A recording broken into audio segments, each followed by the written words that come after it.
आज का ये खास विश्लेषण फिनेंस की दुनिया के एक ऐसे टॉपिक पर है जो सच में सबसे बड़े राज से जुड़ा है। आज हमारा मिशन बिल्कुल क्लियर है, ये समझना कि जो फाइनेंशियल क्रैशेस होते हैं ना, या बाजार की भारी गिरावट जिसे हम कहते हैं, जो अचानक से आती हैं। हाँ, बिल्कुल। वो अचानक आने वाले तूफान नहीं होते। इनके पीछे मैथ्स और फिजिक्स के छुपे हुए बेहद हैरानीखेज पैटर्न्स होते हैं। और यही बात किसी को जल्दी हजम नहीं होती कि इन तूफानों को मैथमेटिकली मापा जा सकता है। सही कहा। और इस डीप डाइव के लिए आज हमारे पास सोर्सेज का एक बेहतरीन स्टैक है। हमने विकिपीडिया के इकोनॉमिक बबल की तथ्यों को खंगाला है। उसके अलावा डिडियर सोर्नेट और उनकी टीम के विश्व प्रसिद्ध एकेडमिक पेपर्स हैं, जैसे financial bubbles, mechanisms and diagnostics. और उनका एक और बड़ा पेपर है, व्हाई स्टॉक मार्केट्स क्रैश। हाँ, वो भी। और साथ ही कुछ बिल्कुल नए रिसर्च पेपर्स भी हमने शामिल किए हैं जो अमेज़न स्टॉक और बिटकॉइन के क्रैशेस की प्रिडिक्शन पर आधारित है।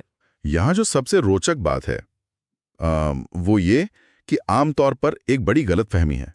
लोग सोचते हैं कि स्टॉक मार्केट क्रैश एक अचानक आने वाली प्राकृतिक आपदा है, जैसे भूकंप आ गया हो। एग्जैक्टली जैसे कोई भूकंप जिसका पहले से कोई अनुमान नहीं लगाया जा सकता। लेकिन जब हम इन एकेडमिक पेपर्स और विज्ञान की गहराई में जाते हैं तो डेटा एक बिल्कुल अलग कहानी दिखाता है। साइंस बताती है कि इन तूफानों के बनने की एक पूरी एक ऐसी प्रक्रिया होती है जिसे मेजर किया जा सकता है। ये कोई रहस्य नहीं है। और इस विषय की अहमियत सबके लिए बहुत ज्यादा है। चाहे कोई अगली बिजनेस मीटिंग की तैयारी कर रहा हो, फाइनेंस फील्ड में अपडेट रहना चाहता हो, या सिर्फ ये समझना चाहता हो कि दुनिया की अर्थव्यवस्था आखिर काम कैसे करती है। सही बात है। ये जानकारी मार्केट के रोजाना शोर शराबे और अचानक आने वाले पैनिक से बचने में एक मजबूत ढाल का काम करेगी। चलिए इसको थोड़ा खोलते हैं। हम सबको पता है कि बबल क्या होता है।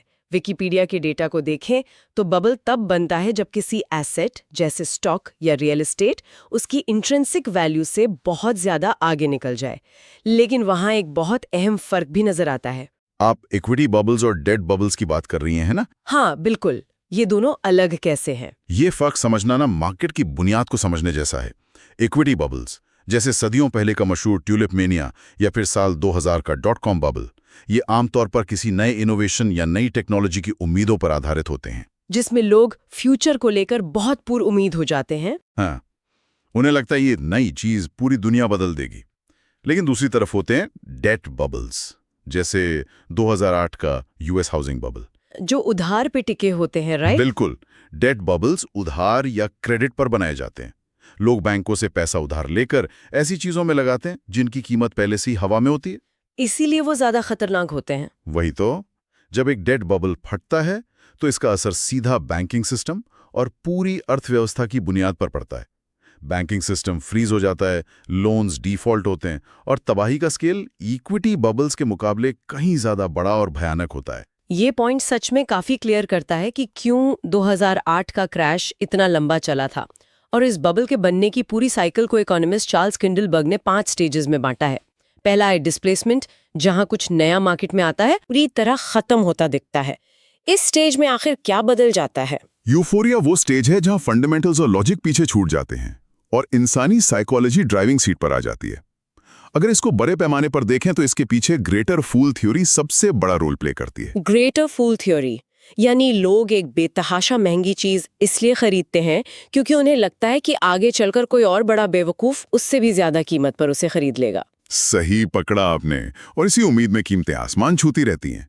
यहाँ पर एक और थ्योरी जुड़ती है। सोर्सेज में जॉर्ज सोरोस की रिफ्लेक्सिविटी थ्योरी का जिक्र है, शायद आप वही कहना चाह रहे हैं। जी हाँ, रिफ्लेक्सिविटी थ्योरी का कोर आइडिया ये है कि बढ़ती हुई कीमतें किसी एसेट के फंडामेंटल्स को खुद ब खुद बदल देती हैं।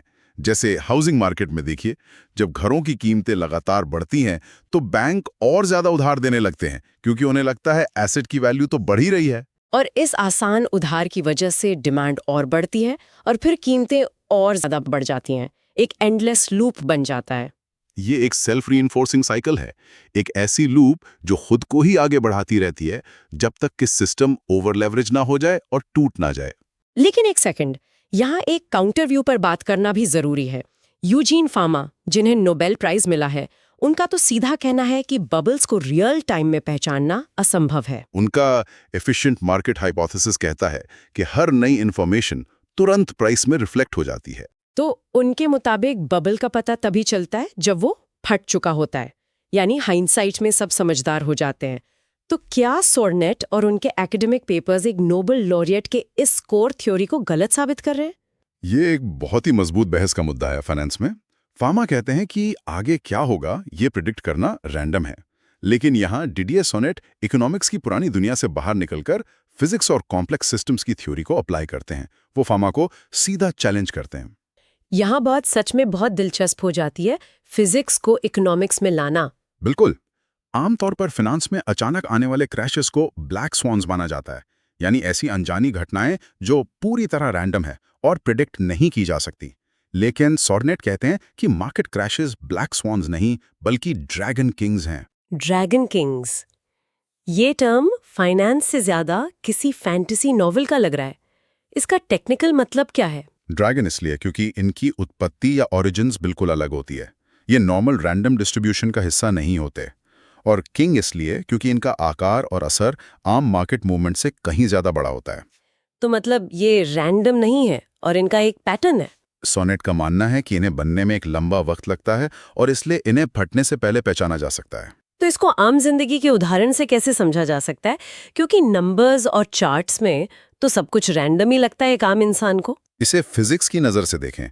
जब एक भले हुए बाथटब से प्लग निकाल दिया जाता है तो पानी अचानक रैंडम तरीके से किसी भी दिशा में नहीं गिरता। वहां एक ठोस भंवर या वॉर्टेक्स बनता है। या फिर आसमान में मछलियों या पक्षियों का एक बड़ा झुंड जब उड़ता है। हाँ, वहां हजारों पक्षी एक साथ बिना किसी टकराव के, बिना किसी एक लीडर के आदेश के मुड़ते हैं। साइंस में इसको कॉम्प्लेक्स सिस्टम्स की मैक्रोस्कोपिक प्रॉपर्टीज कहते हैं। यानी जब बहुत सारे छोटे हिस्से मिलते हैं तो एक नया बड़ा पैटर्न बन जाता है। एग्जैक्टली। जब छोटी छोटी चीजें जैसे पानी की बूंदें, पक्षी या मार्केट के हजारों इन्वेस्टर्स एक साथ इंटरैक्ट करते हैं तो उनका हर्डिंग बिहेवियर एक बड़ा प्रेडिक्टेबल पैटर्न बनाता है। मार्केट बिल्कुल एक कॉम्प्लेक्स सिस्टम है जहां लाखों लोगों की फियर और ग्रीड एक मैथमेटिकली मैपने लायक स्ट्रक्चर तैयार करती है। हमारे सोर्सेज में एक और बहुत शानदार एनालॉजी दी गई है इसको समझने के लिए। कौन सी वाली? टपकती हुई टूटी और टूटती हुई रस्सी की, ड्रिपिंग टैप एंड स्नैपिंग रोप। और मुझे लगता है ये ड्रैगन किंग कॉन्सेप्ट को एकदम क्लियर कर देती है। हाँ, वो रोप वाला उदाहरण बहुत ही सटीक। अगर एक मोटी रस्सी पर लगातार बोझ बढ़ाया जा रहा है तो अचानक पूरी रस्सी एक साथ रैंडमली नहीं टूटती। पहले रस्सी का एक छोटा सा रेशा या फाइबर टूटता है। और उस एक रेशे के टूटने का असर क्या होता है? बाकी बचे हुए रेशों पर दबाव थोड़ा और बढ़ जाता है, फिर दूसरा टूटता है, फिर तीसरा, और दबाव तेजी से बढ़ता चला जाता है। आखिर में एक ऐसा बिंदु आता है जब बची हुई रस्सी उस कलेक्टिव दबाव को नहीं झेल पाती और एक साथ टूट जाती है। ये आखिरी टूटना रैंडम नहीं था, राइट? बिल्कुल नहीं। ये उन छोटे छोटे फाइबर्स के टूटने से बने दबाव का आखिरी नतीजा था। मार्केट क्रैश भी बिल्कुल उसी आखिरी स्नैप की तरह है। लेकिन फाइनेंशियल मार्केट्स में ये दबाव या प्रेशर क्या होता है? रेशे तो समझ में आते हैं, पर मार्केट में प्रेशर क्या है? जब किसी एसेट की कीमत बढ़ती है तो लोगों के भेड़चाल या हर्डिंग बिहेवियर की वजह से डिमांड और ज्यादा बढ़ने लगती है। हर किसी को डर लगता है कि कहीं अपॉर्चुनिटी हाथ से निकल ना जाए, जिससे हम आम बोलचाल में फोमो कहते हैं, फियर ऑफ मिसिंग आउट। वही फोमो। इससे जो ग्रोथ होती है वो नॉर्मल एक्सपोनेंशियल ग्रोथ नहीं होती। नॉर्मल एक्सपोनेंशियल ग्रोथ एक लगातार स्पीड से बढ़ती है, लेकिन बबल्स में हाइपरबॉलिक ग्रोथ देखी जाती है। हाइपरबॉलिक ग्रोथ, इसका मतलब फास्टर देन एक्सपोनेंशियल हुआ ना? यानी ग्रोथ की स्पीड खुद वक्त के साथ तेज होती जा रही है। सही कहा आपने। अगर एक गाड़ी की स्पीड 50 से 100, 100 से 200 हो रही है तो वो एक्सपोनेंशियल है। लेकिन अगर स्पीड बढ़ने की रफ्तार भी लगातार मल्टीप्लाई हो रही हो तो वो हाइपरबॉलिक है। और इसका नतीजा क्या होता है? मैथमेटिक्स का एक बहुत कठोर नियम है, ऐसी फास्टर देन एक्सपोनेंशियल ग्रोथ किसी भी क्लोज्ड सिस्टम में लंबी नहीं चल सकती। ये हमेशा एक पॉइंट पर आकर ब्रेक होती है, जिसे फाइनाइट टाइम सिंगुलैरिटी कहते हैं। फाइनाइट टाइम सिंगुलैरिटी, ये वो मैथमेटिकली डिफाइंड वक्त है जहां इक्वेशन इन्फिनिटी की तरफ चली जाती हैं, और असली दुनिया में इसका मतलब होता है एक भयंकर मार्केट क्रैश। ये थ्योरी सुनने में जितनी दिलचस्प है उतना ही बड़ा सवाल ये उठाता है कि क्या सच में किसी कंप्यूटर के सामने बैठकर इन इक्वेशंस की मदद से क्रैश का दिन या महीना निकाल सकते हैं लोग? यही तो इस पूरे रिसर्च का असली मकसद है। इसके लिए हमारे सोर्सेज LPPLS मॉडल पर बहुत गहराई से चर्चा करते हैं, यानी log periodic power law singularity. ये नाम ही अपने आप में बहुत भारी है। आखिर ये मॉडल डेटा में ऐसा क्या ढूंढता है जो बाकी दुनिया नहीं देख पाती? अगर LPPLS मॉडल को आसान भाषा में तोड़ें, तो ये मॉडल सिर्फ उस अपवर्ड कर्व या तेजी से बढ़ती कीमतों को नहीं देखता।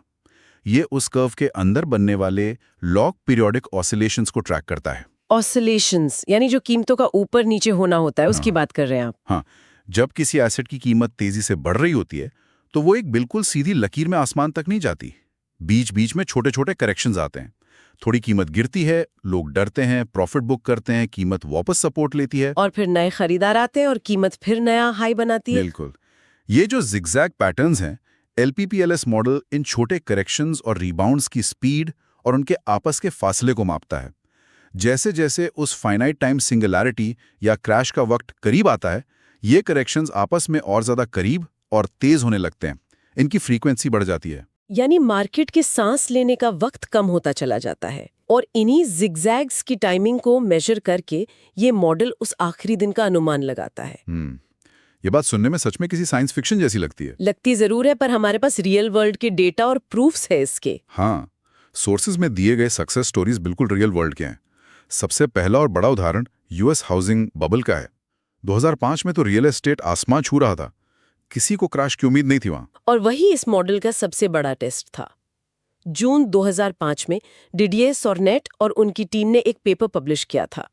उस वक्त इकोनॉमी बूम पर थी, लेकिन उनके LPPS मॉडल ने उस डेटा के अंदर के लॉग पीरियोडिक ऑसिलेशंस को एनालाइज किया। और उन्होंने प्रिडिक्शन क्या दी थी? उन्होंने साफ लफ्जों में प्रिडिक्ट किया कि मिड 2006 में US रियल एस्टेट मार्केट अपने सबसे ऊंचे पीक पर होगा और वहां से टर्निंग पॉइंट यानी क्रैश की शुरुआत होगी। और हिस्ट्री इस बात की गवाह है कि बिल्कुल वैसा ही हुआ। हाउसिंग क्राइसिस ने 2006 के मिड में पीक किया, और उसके बाद जो हुआ उसने 2008 की ग्लोबल फाइनेंशियल क्राइसिस को जन्म दिया। ये कोई तुक्का नहीं था, ये मैथमेटिक्स था। लेकिन बात सिर्फ हाउसिंग तक सीमित नहीं है। अगर हम टेक और .com बबल की बात करें, तो प्रभु पटेल के रिसर्च पेपर में Amazon के स्टॉक का जो एनालिसिस है, वो पूरी तरह से आंखें खोलने वाला है। Amazon का केस तो एक क्लासिक ड्रैगन किंग है। 1994 से 2000 के बीच के फेज को देखना चाहिए। वही फेज जहां हर किसी को लग रहा था कि इंटरनेट सब कुछ ओवरनाइट बदल देगा। स्टॉक लगभग $40 से स्टार्ट होकर सुपर एक्सपोनेंशियल स्पीड से बढ़ता हुआ तकरीबन $113 तक चला गया।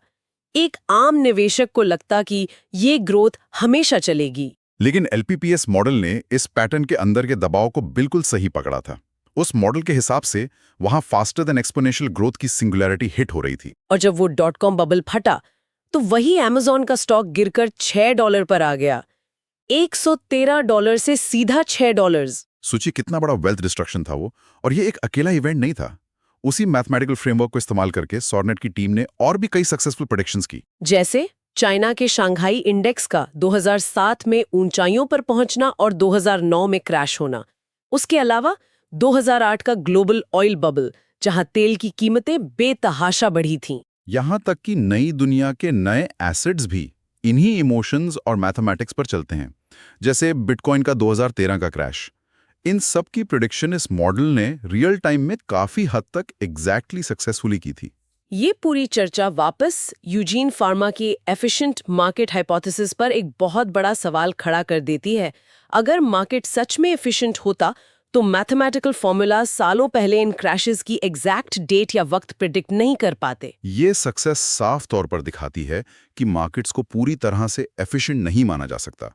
इंसान चाहे हजारों साल पुराने ट्यूलिप बल्ब खरीद रहा हो या मॉडर्न दुनिया में बिटकॉइन, उसकी साइकोलॉजी एक ही जैसी रहती है।